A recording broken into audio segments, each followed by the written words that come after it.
Hey you. Good evening and morning to you. Your boy's back from the trip out to North Kakalaki. A lot of trees out there, great looking place. Anyway, I'm ready to roll up the sleeves and get to work. I got a bunch of half-written videos to get back to sprinkle some verse love on you, including a series just for noobs to walk the rookies through every part of the game.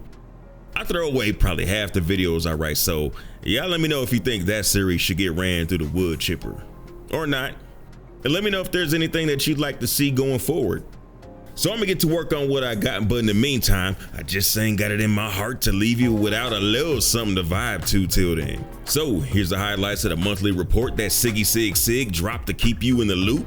You can consider this like a talking head video, something to listen to while you fry up some eggs, make your commute to work, or just sip on your favorite beverage and just chill with me for a minute.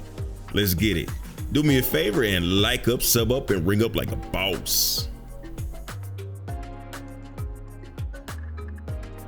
Before we get started, I just gotta acknowledge that the new something or other tech medium armor is the hotness, man. Details like the way the mask tube moves around. Who knew an elephant snout could look so dope? And the weapon collar harness? What? The good folks at CIG brought the heat on this one.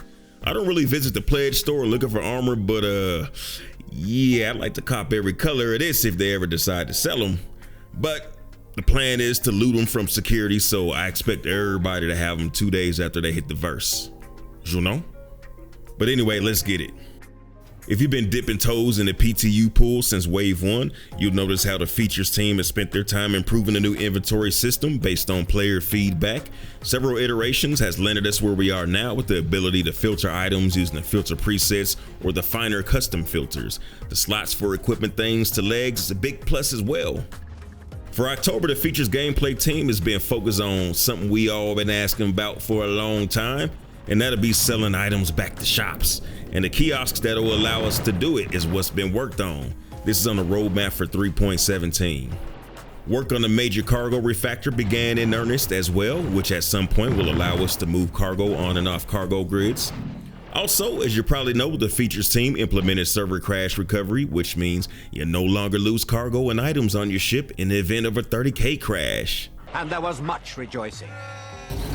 This was a big win for everybody involved, for them, for us, for me, and for you. Good looking out on that one. The vehicle team got focused on reworking grav-lev handling. What's that mean? It means that when it's implemented, your dragonflies and noxes should handle a lot better. Looking forward to that. They fixed some bugs with the current implementation too. What bugs, you ask? Well, I have no idea. Development of jump points continued, but with some of the tech and just making it to the Pyro system in general being dependent on server meshing, don't expect to see this before third or fourth quarter next year. Improvements for the transit system has been investigated. It'll need to be upgraded to integrate with new and incoming tech. Improvements to tools are being looked at to make transit networks more easily created, so I'm looking forward to some of the crazy things that you know they'll make, man. Maybe stuff that goes from above ground to ground low to underground. I don't know, something. Simulation of volumetric lighting under the water surface was worked on, which is exciting to think about what they may have planned for underwater gameplay. Deep sea crash ship salvage, underwater alien ruins, swimming pool floor training montages. All of that, give me all of that, I want it all. Bug fixes for lighting in 3.15 locations were worked on. What I would like to see is an end to showing up to a station on the dark side of the planet and then suddenly it gets bright like somebody flicked the switch and turned the sun on. So yeah, you know, get back to us on that, CIG. The locations team put a bow on Area 18's hospital, which will release in 3.16. Not literally a bow, there's no ribbon cutting ceremony. Progress was made on Lorville's Maria Pure of Heart Hospital, which is on a roadmap for 3.17, as well as rest stop clinics, which will have additional modules, allowing the team to create unique layouts. They also worked on a white box for Levski's hospital too. Not sure why they had to bring up Levski while the wound is still fresh, but there it is.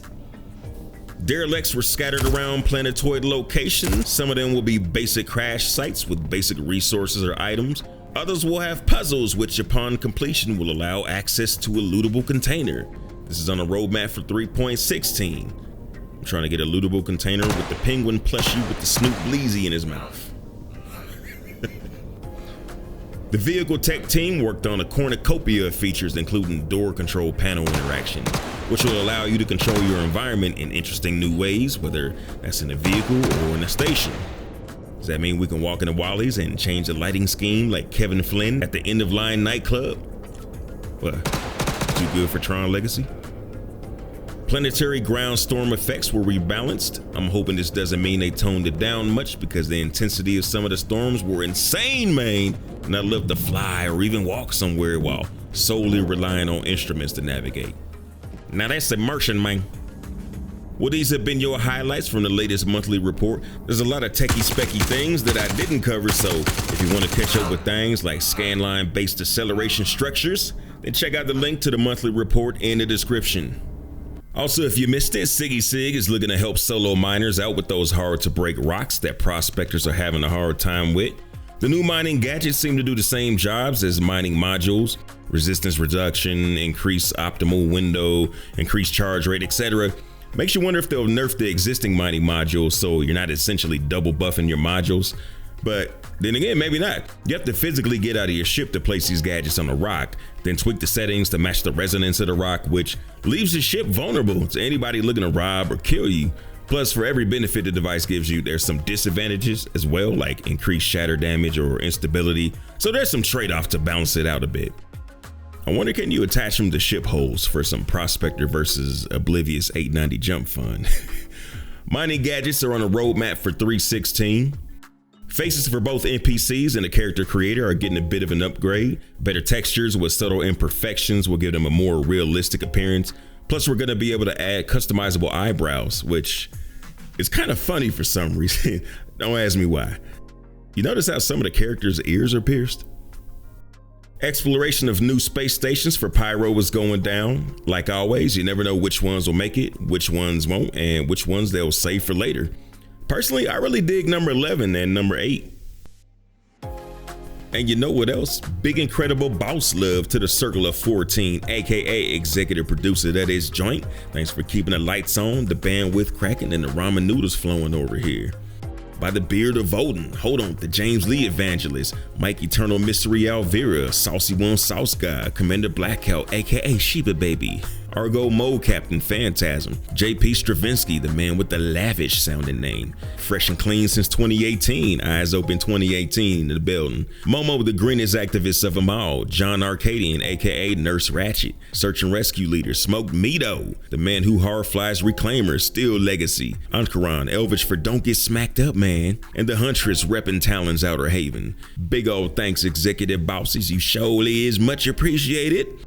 7-Up salute and shout out to all the Dig That fam supporting the Dig That and Space Sim Marts. Salute to the Mother, Buster Boy, Guillotine Girl, Commander Dr. Digital, Zayla Maru, Commander Leviathan Soul, Time Alpha 20 Twin, Trayman Rob, Dead Eye 8IO, Figment, Evil Weasel, Titan Prime, Crash Test, Captain Rico, the Ops Manager, Commander Q Whip, Triple Awesome, Crash Down, Military Assets Director, Anathema Net. That's a lot to say. G-Ro, the Commission CEO, June Star, Carl Bajian, the Mad Doctor, Waffle Iron of Doom, and Abner Doom. Mighty big love, Dig That fam. My name is Dig That, and I can ride my bike with no handlebars. Fly dirty, citizens.